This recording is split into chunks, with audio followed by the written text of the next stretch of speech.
सत श्री अकाल जी सारिਆਂ ਨੂੰ ਤੁਹਾਡਾ ਸਾਰਿਆਂ ਦਾ ਵੈਲਕਮ ਹੈ फ्रेंड्स मेरे चैनल ਤੇ फ्रेंड्स ਅੱਜ ਆਪਾਂ ਐਗ ਆਮਲੇਟ ਬਣਾ ਰਹੇ ਹਾਂ ਤੇ ਬਹੁਤ ਹੀ ਈਜ਼ੀ ਤਰੀਕੇ ਨਾਲ ਬਣਾ ਰਹੇ ਹਾਂ। ਸੋ ਆਓ ਆਪਾਂ ਉਹਦੇ ਲਈ ਤੁਹਾਨੂੰ ਸਮਾਨ ਦੱਸ ਦਿੰਨੇ ਆ। ਬਿਲਕੁਲ ਥੋੜਾ ਜਿਹਾ ਸਮਾਨ ਚਾਹੀਦਾ ਆਪਾਂ ਨੂੰ। ਆਪਾਂ ਇੱਥੇ ਆਮਲੇਟ ਬਣਾਉਣ ਲਈ ਇਹ ਐਗ ਲੈਤੇ ਨੇ।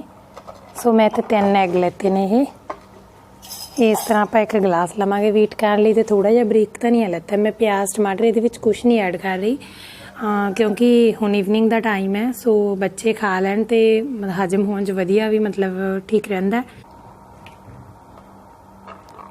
सो तुसी एक एग दा एक आमलेट वधिया बना सकदे हो। सो इहनूं वधिया बीट कर लांगे। थोड़ा जिहा इहदे विच हरा धनिया पावांगे।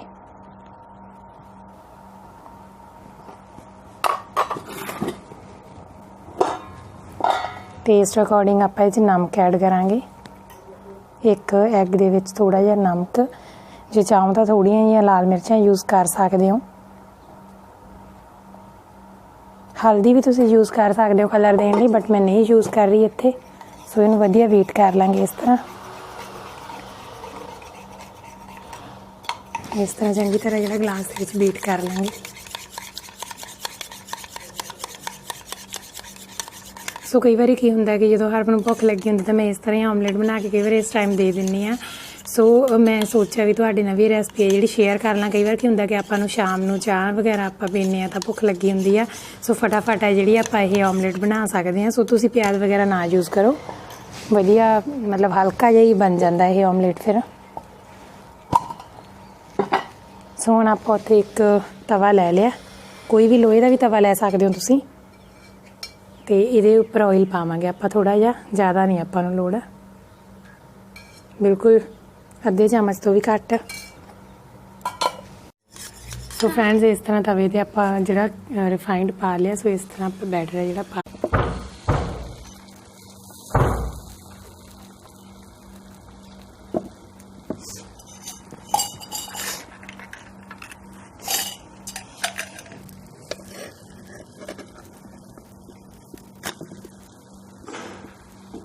सो इस तरह आप जी साइड है पलट दी है।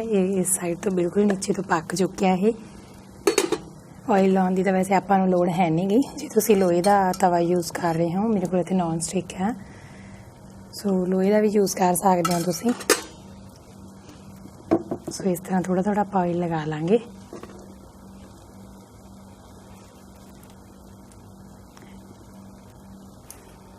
सो फ्रेंड्स हुण अपना आमलेट है बिल्कुल पक चुकिया है। इस तरह हुण आपां इहनूं प्लेट सर्व कर लांगे। इस तरह कढ लांगे। देखो कितना वधिया बनिया फ्रेंड्स ये। हुण आपां इहनूं ना गरमा गरम नूं सॉस नाल सर्व करांगे। देखो फ्रेंड्स कितना वधिया बनिया। सो बहुत ही ज़्यादा टेस्टी बनता है तो बहुत ही हल्का। देखो कितना वधिया इस तरह। सो तुसीं इहदे विच इस तरह सॉस लगा के बच्चे नूं रोल बना के भी दे सकते हो, सुबह भी दे सकते हो, बच्चे नूं टिफिन च पैक कर सकते हो स्कूल जाने वेले। सो मैं हरफनून सॉस नाल सर्व कर दूँगी। इस तरह आप ऊपर सॉस पा लांगे थोड़ी थोड़ी, ज़्यादा नहीं। सो इनू सॉस नूं है जिहड़ा इस तरह स्प्रैड कर लांगे इहदे उपर। किसी चीज़ ना चम्मच ना तुसी इस तरह। सो हुण इहदा आपां इस तरह ना रोल बना देंगे वधिया। देखो बच्चे दे खाण वास्ते बिल्कुल रेडी हो चुकिया है। तुसी खुद भी इस तरह बना के खा सकते हो, बहुत ही हेल्थी है। सो फ्रेंड्स तुहानूं मेरी रेसिपी अज दी किदां दी लगी कमेंट करके जरूर दस्सिओ। मेरी वीडियो नूं लाइक शेयर जरूर करिओ। थैंक यू सो मच जी तुहाडा मेरी वीडियो देखण वास्ते।